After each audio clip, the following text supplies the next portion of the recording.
Committee report പുറത്തുവിടുന്നതിൽ സർക്കാരിന് റോളില്ലെന്ന് മന്ത്രി സജി ചെറിയാൻ. ഞാൻ ഈ കഴിഞ്ഞ 3 വർഷം ഞാൻ മന്ത്രിയായി നിങ്ങൾ എന്തെങ്കിലും പരാതി പറയും ഒരു തരത്തിലും അതിന്റെ സുതാര്യതയിൽ ഇടപെടാൻ നിങ്ങൾ അതുകൊണ്ടെന്ന് വെച്ചാൽ വളരെ പെർഫെക്റ്റ് ആയിട്ട് ഏറ്റവും നല്ല ആളുകളെ വെച്ചിട്ടുണ്ട്. ചിലപ്പോൾ കാണാം ഞാൻ പറയില്ല ഇപ്പോൾ ആടുജീവിതം എന്ന സിനിമ എത്ര അവാർഡ് കിട്ടിയാലും മതിയാകത്തിൽ നല്ല മനോഹരമായ സിനിമ. പക്ഷെ അവർക്ക് 9 അവാർഡ് കൊടുക്കും, 9 അവാർഡ് കൊടുക്കും.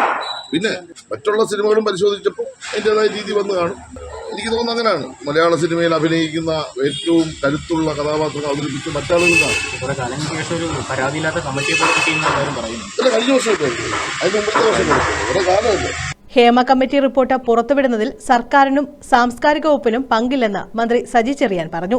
ആരെങ്കിലും വ്യക്തിപരമായി മോശപ്പെടുത്തുന്ന ഭാഗമുണ്ടെങ്കിൽ ഒഴിവാക്കിയിട്ട് നിങ്ങൾ പ്രസിദ്ധീകരിക്കുന്നത്. അതല്ലേ അവർ പറഞ്ഞു, ഹൈക്കോടതി പറഞ്ഞു അത് തന്നെയല്ലേ. പിന്നെ ഇത് പുറത്തുവിടുന്നത് എന്താ പ്രശ്നം? പുറത്ത് വിടണമെന്നുള്ള സ്റ്റാൻഡ് തന്നെയാണ് ഗവൺമെന്റ് ഉള്ളത്. വിട്ടോ, അത് ആ സമയമാകുമ്പോൾ വിട്ടില്ലെങ്കിൽ നമുക്ക് യോജിച്ച് കോടതിയിലേക്ക് പോകാം. 1 കോടി രൂപയ്ക്ക് വേണ്ടി സർക്കാർ പൊതുപണമായിട്ട് ചെലവഴിച്ചിരിക്കുന്നു.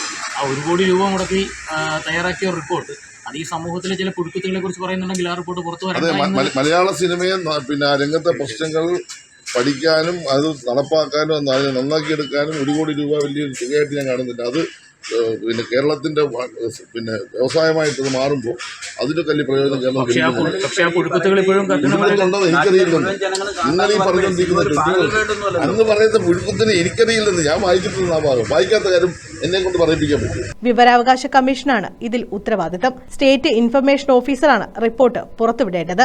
റിപ്പോർട്ട് പുറത്തുവരുന്നതിൽ സർക്കാരിന് എതിർപ്പില്ല. കോടതി പറയുന്നത് സർക്കാർ അനുസരിക്കും. ബന്ധപ്പെട്ട ഉദ്യോഗസ്ഥർ കോടതി അനുവദിച്ച സമയത്തിനുള്ളിൽ റിപ്പോർട്ട് പുറത്തുവിടാത്ത പക്ഷം കോടതിയിൽ ചോദ്യം ചെയ്യാമെന്നും സജി ചെറിയാൻ കായംകുളത്ത് പറഞ്ഞു. News bureau, Kayamkulam.